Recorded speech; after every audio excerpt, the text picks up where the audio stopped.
scarf that shaded the lamp by the bed riffled as he passed, and the light flashed once across his face. There were wet trails of tears on his cheeks. His sister reached out and briefly took his rough hand. The other brother sighed.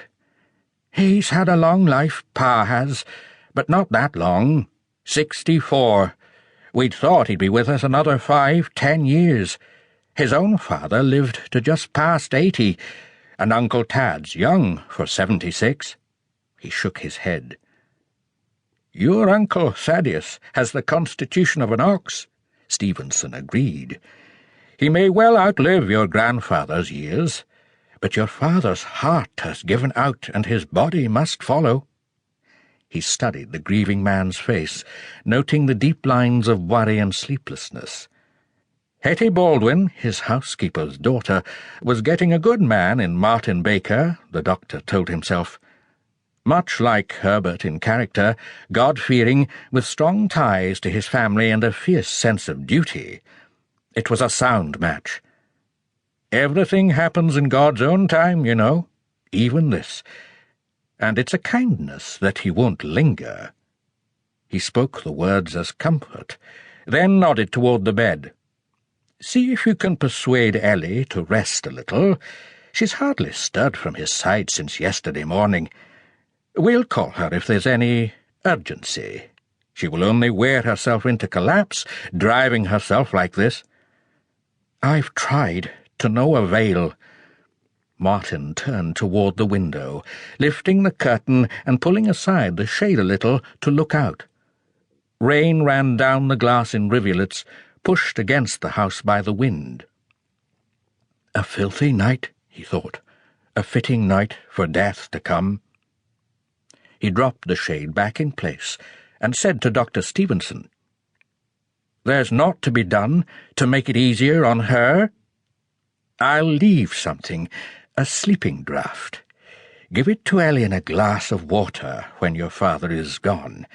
And, Martin, see that Dick doesn't insist on being one of the pallbearers.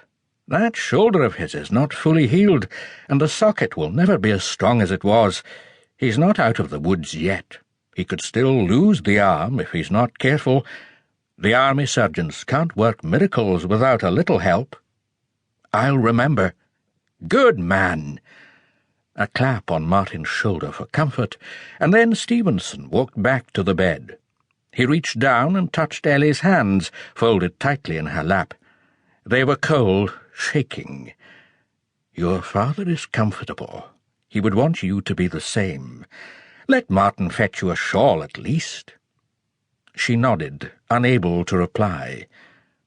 The grey head on the pillow moved, first to the right, then toward the left. Herbert Baker's eyes opened and focused on his daughter's face. He said in a gravelly voice, "I want a priest." The doctor leaned down and replied reassuringly, "Yes, Dick has just gone to fetch Mr. Sims." "I want a priest," the old man repeated querulously. "He's coming, Papa," Ellie said, fighting her tears. "Can you hear me? He'll be here quite soon." "Priest," her father demanded, "not vicar." "Herbert," the doctor said soothingly, "let me lift you while Ellie gives you a little water." The dark, pleading eyes shifted to the doctor's face. "I want a priest," the dying man said very clearly this time, refusing to be distracted. The bedroom door opened and Dick was ushering in the vicar. "I met him on his way here," he told them, "coming to see if we had need of him." Mr. Sims was taller than Dick, thinner and not much older.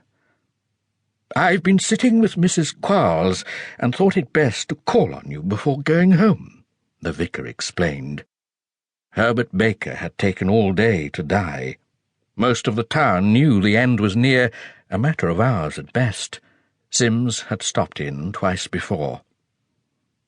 Sims reached out to touch Ellie's arm, saying easily, "Ellen, do you think you could find a cup of tea for us? We could use the warmth on such a wet night." She flushed shyly.